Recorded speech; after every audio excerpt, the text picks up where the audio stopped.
back, Kiwi Yoinkers and all other folk to Sunsoul Gaming, and another episode of Teamwork Works. We've got two matches for you today. The first here is in the Emil one, the second one will be in the T57 Heavy.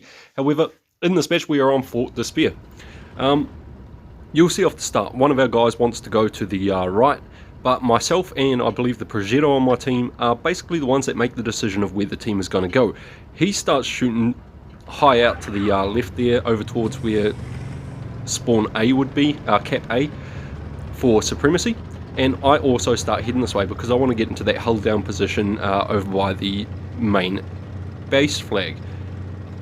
Now we start heading this way and the rest of our team hops on board, which is the first awesome thing that happens.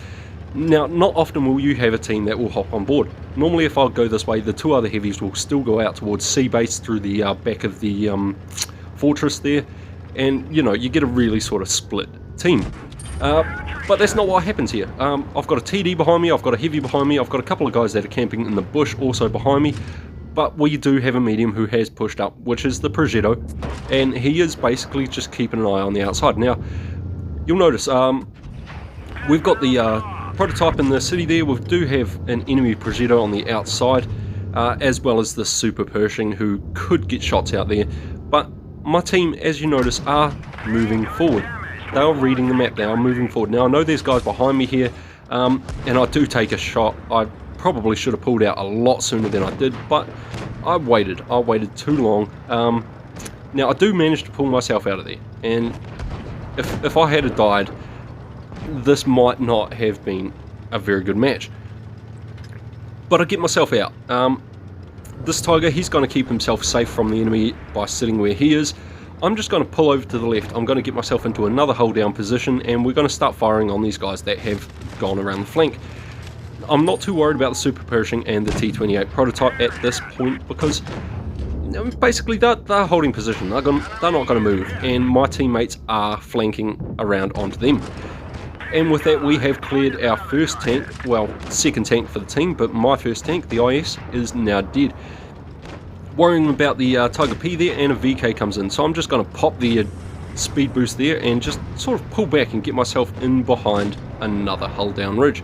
But it looks like I don't need to do that. Let's get a shot into this guy.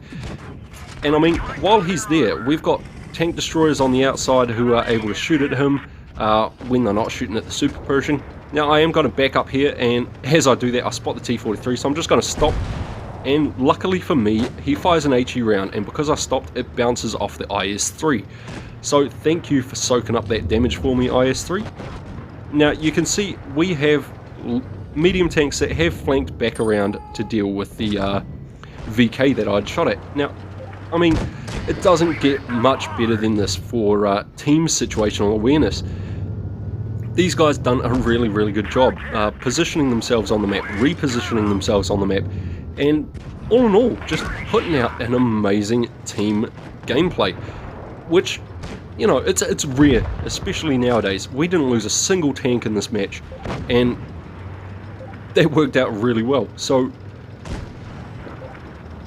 follow your team, work together as a team. It works. 3,098 damage, made a nice 62,000 credits, only a class 3, but top of the damage on the team, doubling the Progetto, who was the only other one to go out to the left hand side at the start. And we'll jump right into our second match here in the T57 Heavy. So we are on New Bay for this one, and we have an entire tier 10 lineup. So New Bay is one of those maps where it can go either way. You don't have to be on a good team to win on this map. It is such a large map with so many different avenues of attack. Crossfire can come from almost anywhere, and you're going to see that in this match as well. My entire team here is going to put crossfire on this enemy team like you wouldn't believe. Now I am going straight to B. I am going with the IS-7 here. As you can see, our two mediums and our light have gone off to cap A. Now our light tank goes straight through A, which is a very smart decision. He wants to know where the enemy have gone. They are now aware that nothing has gone out towards A.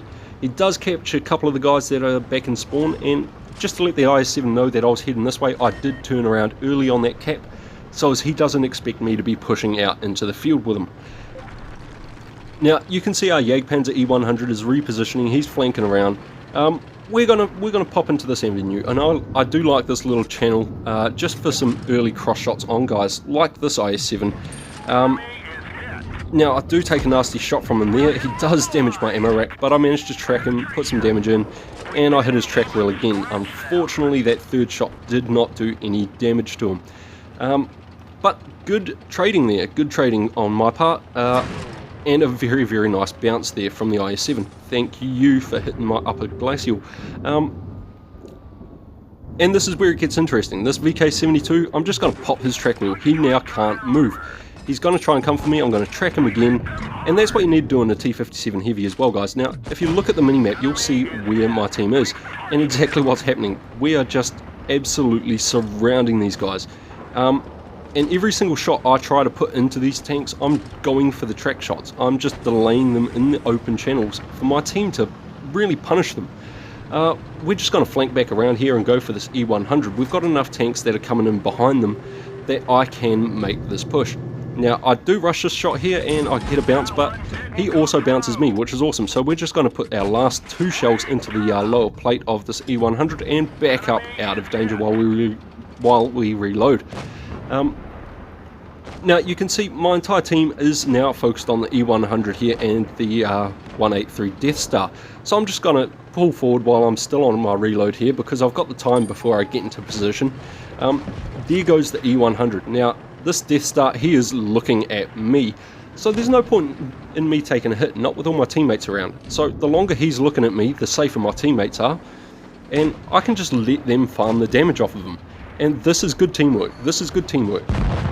That was exactly how it needed to happen. And our TD also manages to get the cross shot onto the other enemy tank. So this match is over. And at tier 10, it is very, very rare to see, outside of tournaments, teams that work this well together. I mean, we've lost 2 tanks, but we've held 2 caps, we have pushed right around the field, we've made a good few flanking maneuvers, and we've won the match as a team. I mean, that could have fallen apart at any point, but because that one light tank at the start that went back towards their spawn, he stopped a few of their tanks from being able to push up and made their team ineffective. Now, I do get second highest in damage there, and a very nice match. If you guys like the content or the sound of my voice, please like and subscribe to this video and my channel. Until next time, stay safe, use cover. Cheers, guys.